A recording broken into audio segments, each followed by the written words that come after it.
안녕하세요. 배승민입니다. 오늘은 팔씨름학 개론 두 번째 강의죠. 첫 번째 강의에서 말씀드렸듯이 오늘 다룰 주제는 팔씨름의 규칙 및 규정입니다. 규칙과 규정이라고 하면 팔씨름에서 승부가 어떻게 판가름 나고 어떤 상황이 파울이고 그리고 테이블 위에서 내가 뭘 할 수 있고 뭘 할 수 없는지 이런 것처럼 경기 진행 및 승부에 관한 내용만을 얘기하는 게 아니라 그 스포츠로서의 팔씨름을 둘러싸고 있는 그 모든 환경에 대한 세팅을 의미해요. 그리고 그 환경에서 가장 중요한 요소 중 하나가 바로 여기 보이는 이 팔씨름 테이블입니다. 그래서 팔씨름 테이블의 규격에 대해서도 좀 말씀을 드리도록 할게요. 영상에 보이는 이 테이블은 마주렌코 팔씨름 테이블인데요. 한국에서는 실비스가 공식 수입원이긴 하지만 아무래도 주문 제작 방식으로 만들어지고 또 이제 저 멀리 폴란드에서부터 건너가야 되기 때문에 굉장히 가격이 높을 수밖에 없습니다. 그래서 아직 널리 보급되지는 못했고요. 이 마주렌코 팔씨름 테이블은 일단 퀄리티는 굉장히 뛰어나요. 그리고 무엇보다도 세계 팔씨름 트렌드를 주도하고 있는 곳이 바로 마주렌코사다 보니까 WEF 세계 팔씨름 대회, 그리고 아놀드 클래식 아임레슬링 챌린지, 러시아의 A1 네미로프 이렇게 가장 영향력 있고 또 공신력 있는 팔씨름 대회들은 전부 다 이 마주렌코 팔씨름 테이블을 사용합니다. 이 팔씨름 테이블의 규격은 그립보드의 팔씨름학 개론 게시판을 보시면 자세히 나와 있지만 그래도 한 번 더 짚고 넘어가면서 우리가 팔씨름 테이블의 규격을 왜 알고 있어야 되고 그리고 알고 있음으로써 어떤 이점이 있는지에 대해서도 좀 중간중간 말씀드리도록 할게요. 자, 제가 칠판에다가 팔씨름 테이블 상판의 도면을 간략하게 그려봤는데요. 실제 팔씨름 테이블과 함께 설명을 드리기 전에 몇 가지 명칭과 그리고 수치에 대해서만 언급을 하고 넘어가도록 하겠습니다. 팔씨름 테이블 상판을 보시면은 가로 92cm 그리고 세로 66cm의 그런 직사각형 구조를 띠고 있고요. 이때 선수들이 위치하는 곳은 가로에 해당하는 부분이 되겠습니다. 그래서 선수들은 이제 이쪽에 위치하게 되고요. 선수들이 팔꿈치로 올려놓는 패드를 우리는 엘보우 패드라고 부르고요. 그리고 승패를 결정짓는 패드를 우리는 핀 패드라고 부릅니다. 그리고 테이블 좌측과 우측을 보면은 이렇게 측면에 손잡이 또는 팩이라고 불리는 그런 봉이 설치되어 있고요. 여기서 엘보우 패드와 핀 패드는 그 오른팔 경기일 때랑 왼팔 경기일 때가 각각 좀 다르게 세팅이 되는데요. 오른팔 경기일 때는 이렇게 중심을 기점으로 해가지고 약간 오른쪽으로 치우쳐 있고요. 핀 패드도 약간 오른쪽으로 이렇게 경사진 그런 형태를 취하고 있습니다. 왼팔일 경우에는 그 반대가 되겠고요. 지금 이 도면은 오른팔 경기일 때를 의미합니다. 엘보우 패드는 가로, 세로가 18cm인 정사각형이고요. 높이는 5cm, 그리고 핀 패드 같은 경우에는 긴 부분이 25.4cm, 그리고 짧은 부분이 5cm, 높이는 10cm고요. 그리고 손잡이 같은 경우에는 직경이 WAF 규정집상으로는 2.7cm, 높이는 15cm가 되어야 합니다. 여기서 그 엘보우 패드와 핀 패드의 높이는 한 0.5cm 정도는 오차가 존재할 수는 있어요. 하지만은 여기 제가 그려놨듯이 지면에서부터 엘보우 패드 최상단포까지의 높이가 107cm여야 한다는 거, 그리고 엘보우 패드와 핀 패드의 높이 차가 5cm여야 한다는 거는 반드시 지켜져야 됩니다. 특히 여기서 이 엘보우 패드와 핀 패드의 높이 차, 이 부분은 자, 이 보드마카를 팔이라고 봤을 때 이 팔이 얼만큼 내려가야 패하거나 또는 승리하는지에 대한 그 일종의 커트라인 또는 그 피니쉬 라인을 의미하기 때문에 매우 중요하겠죠. 그래서 이 5cm는 반드시 지켜져야 됩니다. 그리고 또 하나 말씀드리자면은 이 패드 같은 경우에는 제가 좀 전에 그 WAF 규정집상으로는 그 직경이 2.7cm라고 말을 했지만 그 실제로는 성인 여성과 남성이 무리 없이 잡을 수 있을 정도의 굵기면은 허용되고 있어요. 그래서 통상적으로 한 3cm 정도까지는 허용되는 추세입니다. 자, 그러면 이제부터 실제 팔씨름 테이블과 함께 설명을 드리도록 할게요. 자, 다시 팔씨름 테이블 앞에 섰습니다. 도면을 통해서 말씀드렸듯이 이 부분이 선수들이 이렇게 팔꿈치를 올려놓는 엘보우 패드고요. 이 부분이 승패를 결정짓는 핀 패드, 그리고 이 부분이 경기 시작과 경기 전에 이렇게 잡고 있어야 되는 패그 또는 손잡이가 되겠습니다. 우리가 이 팔씨름 테이블의 골조 및 규격, 그리고 이 엘보우 패드의 크기를 정확히 알고 있어야 되는 이유가 뭐냐면은, 이걸 알고 있어야지만 팔씨름 테이블이 없는 상황에서도 팔씨름 특허 훈련을 할 수 있기 때문이에요. 예를 들어서 엘보우 패드를 한번 볼게요. 엘보우 패드의 규격이 얼마나 그랬죠? 아까 가로 세로 18cm라고 그랬습니다. 그러면은 이 가로 세로 18cm라는 규격이 제공하는 이 공간 안에서만큼은 팔꿈치가 자유롭게 움직일 수 있다는 얘기예요. 이게 자유롭게 움직일 수 있기 때문에 오른쪽 최상단인 이쪽 부분에서부터 왼쪽 최하단인 이쪽 부분까지 이렇게 드래그라는 기술을 쓸 수 있고요. 그리고 왼쪽 최상단인 이쪽 부분부터 오른쪽 최하단인 이쪽 부분까지 그 포스팅 탐롤에 필요한 이런 백프레셔 무브를 쓸 수 있습니다. 이걸 쓸 수 있는 걸 알았으면 이제 이거에 맞는 훈련을 해야 되는데, 헬스클럽에 갔어요. 근데 팔씨름 테이블은 없어요. 근데 규격을 몰라. 그러면 어떻게 운동하겠어요, 보통? 예.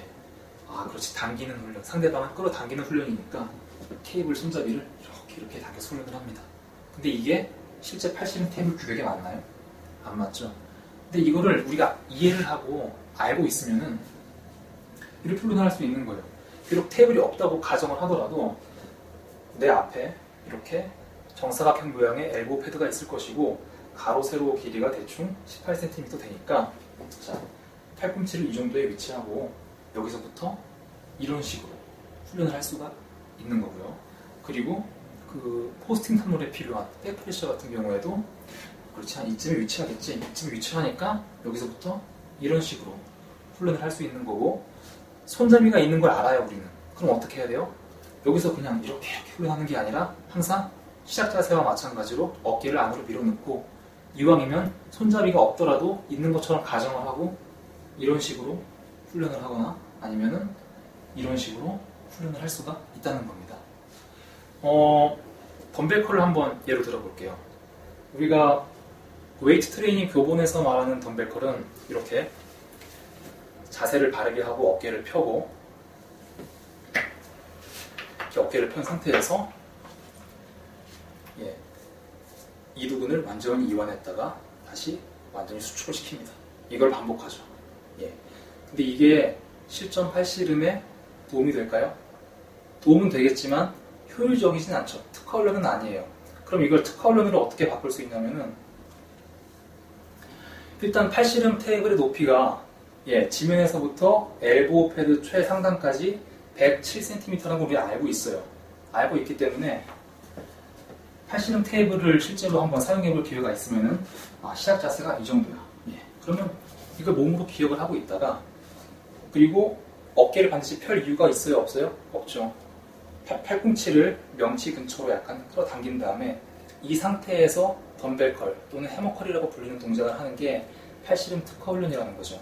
그래서, 그리고 또 한 가지, 완전 이완과 완전 수축을 할 필요가 있냐? 없습니다. 완전 수축은 필요할 수 있을지언정 완전 이완까지는 필요하지 않아요. 왜? 우리가 팔씨름 칠 때 완전히 펴서 치는 게 아니거든요. 대략 120도에서 150도까지만 펴줘도 보통은 집니다. 그러면은 여기서부터 시작 자세를 갖추고, 높이가 이 정도 됐어. 그리고 이런 식으로.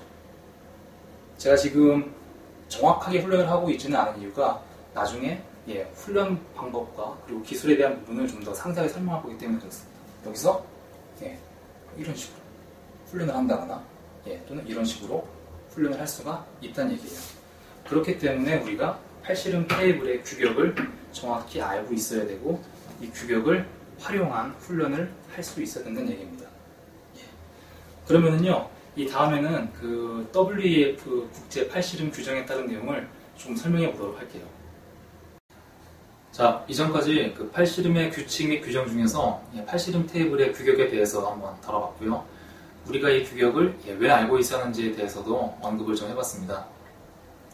자, 그럼 지금부터는 그 실제 팔씨름 경기 진행에 관련된 규칙을 좀 설명해 보도록 할게요.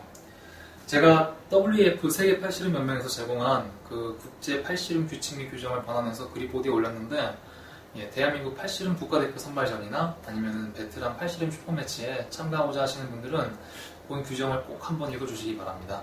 예, 그립보드의 팔씨름학 개론 게시판에서 확인하실 수 있고요. 지금 여기서 그 내용을 제가 다 답습하는 거는 조금 비효율적이기도 하고 또 지금 영상 촬영을 저 혼자서 하는 상황이다 보니까 시각적인 보충 자료가 필요한 그런 규칙들 위주로 좀 설명을 드리도록 할게요. 우선 경기 규정 중에서 의상에 대해서 말씀드리겠습니다. 통상적으로 이제 반팔 티셔츠를 많이 입고요. 또 많이 권장됩니다. 근데 여기서 핵심은 내가 경기를 치르는 팔에 그 팔꿈치가 온전하게 노출이 되느냐, 그게 핵심이고요. 그래서 오른팔 경기일 때는 오른팔 팔꿈치가, 왼팔 경기일 때는 왼팔 팔꿈치가 노출이 되는 의상이어야 됩니다. 그래서 오른팔 경기일 때는 왼팔에다가 이렇게 팔토시를 착용하거나 아니면 그 테니스 스타들이 입는 옷처럼 이렇게 왼팔이 좀 길게 만들어진 그런 의상을 입으셔도 무방합니다.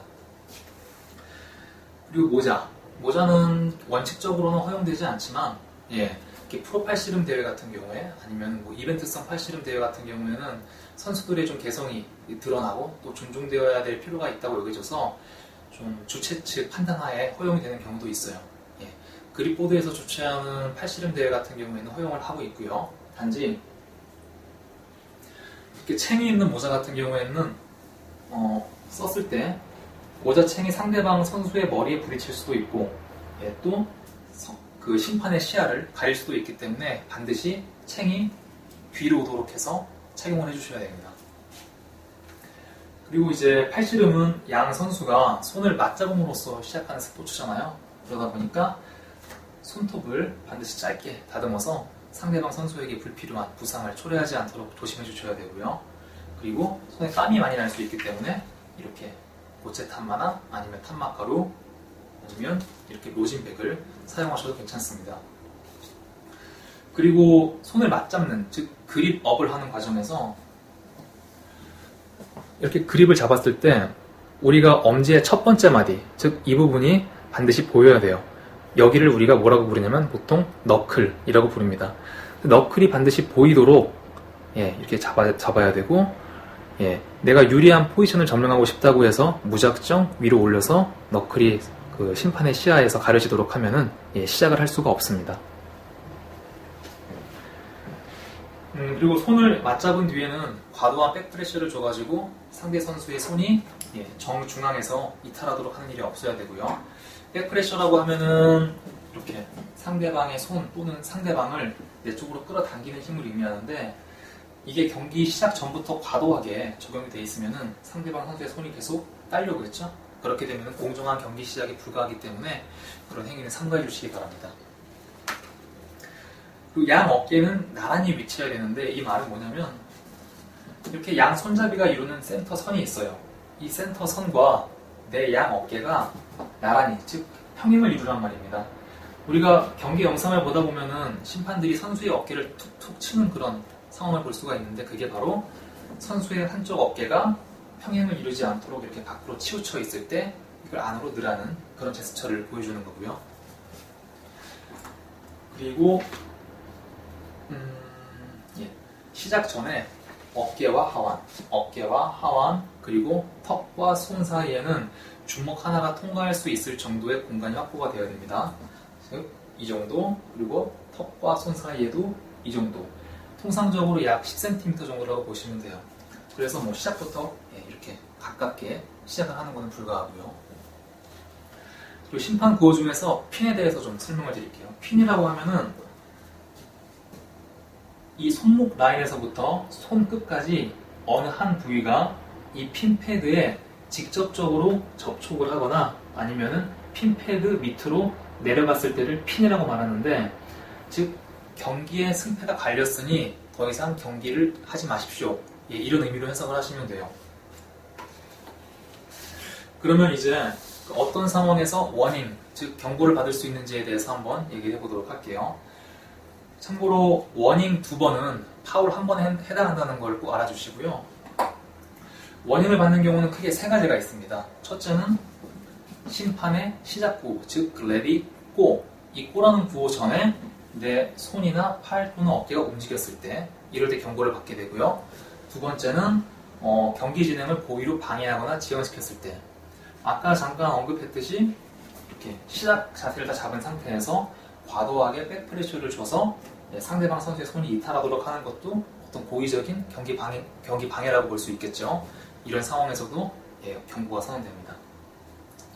그리고 손잡이를 놓쳤을 때, 손잡이를 놓치는 경우가 발생할 수 있어요. 근데 그렇게 되면은 선수들은 바로 경고를 한번 받습니다. 그리고 재빠르게 다시 손잡이를 잡아야 돼요. 하지만 예외적인 경우가 있는데, 손잡이를 놓쳤다가 다시 잡는 과정에서 내가 이득을 보게 된다. 그러면 파울이 선언됩니다. 예를 들어서 지는 과정에서 손잡이를 놓쳤고 놓치는 제스처를 통해서 다시 이기는 상황으로 반전을 시켰고 다시 손잡이를 잡았다. 그러면 심판은 즉각 경기를 중단하고 해당 선수에게 파울을 선언하게 됩니다. 워닝, 즉 경고는 이렇게 세 가지 정도로 볼 수 있고요. 그리고 파울에 대해서 좀 말씀을 드릴게요. 워닝이 2번 누적되면 파울이 되는 것처럼 파울도 2번 누적이 되면 1표로 간주가 됩니다. 그래서 파울을 굉장히 조심하셔야 되는데요. 우선 선수의 어깨는 경기 중에 이 양 손잡이가 만들어내는 이 센터 선이 있죠. 이 센터 선을 절대로 침범을 하면 안 돼요. 물론 그 숄더롤이나 프레스 계열의 기술을 구사하게 되면은 어깨가 안으로 들어올 수는 있습니다. 하지만 절대로 어깨가 이 선을 넘어서까지 깊숙이 들어오는 상황은 피해 주셔야 되고요. 이럴 경우에 파울이 선언됩니다. 그리고 또 선수는 경기 중에 턱을 포함해서 머리, 어깨, 손, 그리고 팔이 서로 이제 접촉하는 일이 없도록 주의를 하셔야 되는데요. 예를 들어서 내 턱이 이렇게 손에 닿거나 손을 지지하는 그런 상황이 발생하면 역시 파울이 선언됩니다. 그리고 고의적으로 손을 상대편의 어깨 방향으로 미는 경우가 있는데, 이렇게 손을 어깨 방향으로 밀었어요. 그러면은 상대 선수의 팔은 어떻게 되죠? 뒤로 밀리면서 엘보 파울이 나게 됩니다. 그렇기 때문에 이건 고의적으로 상대방에게 엘보 파울을 유도하는 행위라서 스포츠맨십에 위반된다고 판단을 하고, 그래서 역시 파울이 선언됩니다. 그리고 이제 중립과 루징 포지션에서 이 어깨가 엘보 패드 밑으로 내려가는 상황이 발생할 수 있는데요. 예를 들어서 이런 상황이라거나 아니면은 지는 상황에서 어깨가 밑으로 내려가는 팔이 이렇게 펴지는 그런 상황이 발생할 수 있습니다. 이 경우에는 파울이 선언되기는 하지만 파울 여부를 떠나서 덴저러스 포지션으로 매우 그 팔에 심각한 부상을 초래할 수 있는 상황이에요. 그래서 심판은 반드시 경기를 중단시킨 다음에 해당 선수에게 파울을 선언하도록 되어 있습니다. 그리고 이제 우리가 가장 흔히 볼 수 있고 또 쉽게 범하는 그런 파울이 바로 엘보 파울인데요. 엘보 파울은 크게 2가지 경우가 있죠. 첫째는 이렇게 엘보 패드에서 내 팔꿈치가 뜨는 경우가 있겠고요. 이럴 경우에는 조금 뜨던 많이 뜨던 그 유격의 간격에 상관없이 무조건 파울이 선언됩니다. 그리고 이제 역시 팔꿈치가 이 규격 밖으로 이탈하는 경우, 이제 이런 경우에도 이기는 과정에서 이렇게 이탈을 할 수도 있겠죠. 이 경우에도 역시 파울이 선언됩니다. 근데 예외가 있는 게 전완근, 그 팔꿈치를 둘러싸고 있는 이 전완근이나 아니면 삼두근이 굉장히 발달한 선수들 같은 경우에는 이렇게 백프레셔를 쓰는 과정이라던가 아니면 이런 넘기는 과정에서 팔꿈치의 이 끝부분은 자연스럽게 뜰 수밖에 없어요. 이제 그럴 때는 예외적으로 허용을 합니다. 하지만 이렇게 팔꿈치가 뜨더라도 이 뜬 상황에서 패드 밖으로 팔꿈치가 이탈을 하게 되면은 그때는 반드시 파울이 선언된다는 거 잊지 말아주시고요. 이 엘보 파울만큼이나 또 쉽게 범하는 그런 상황이 뭐죠? 바로 슬립아웃입니다. 슬립아웃 같은 경우에도 기본적으로 슬립아웃이 나면 스트랩 매치가 진행이 돼요. 하지만 그렇지 않고 파울이 선언되는 경우가 있는데 그건 바로 고의적으로 슬립아웃을 했을 때입니다. 예를 들어서 시작과 동시에 상대방의 손을 잡으려는 의지를 보이지 않고 바로 손을 풀어버리는 경우, 이런 경우에도 파울이 선언되고요. 그리고 내 손목이 젖혀진 상태에서 상대방의 손을 잡고선 끌어내리려는 힘이 아니라 손을 펴고선 안으로 넣어서 빼려는 행위, 이런 경우에도 슬립아웃 상황이지만 역시 파울이 선언됩니다. 심지어는 상대방 손 안으로 손을 넣어서 이렇게 상대방 손을 피면서 슬립아웃을 내는 그런 경우도 있는데 마찬가지로 파울이 선언되고요. 마지막으로 이제 한 가지 더 언급해드리자면은 루징 포지션, 즉 뉴트럴 포지션, 시작 자세에서 3분의 2 이상 내려간 상태에서는 우리가 앞서 언급한 어떤 파울이 나와도 무조건 패로 간주됩니다. 예, 이거는 파울을 통해서 패를 피하려는 그런 상황으로 간주되기 때문에 자연스럽게 패가 되는 것이고요. 지금까지 국제 팔씨름 규칙 및 규정에 대해서 알아봤는데요. 제가 영상을 통해서 언급한 부분 이외에도 더 많은 규칙과 규정이 존재한다는 점 알아주시고요. 대회를 준비하면서 이런 규칙과 규정이 지켜지는 범위 내에서 효율적인 팔씨름 특화 훈련을 하고 싶으신 분들은 반드시 그 팔씨름학 개론 게시판에 나와 있는 국제 팔씨름 규칙 및 규정 게시글을 꼭 숙지해 주시기 바랍니다. 그럼 이상으로 팔씨름학 개론 두 번째 강의를 마치겠습니다. 감사합니다.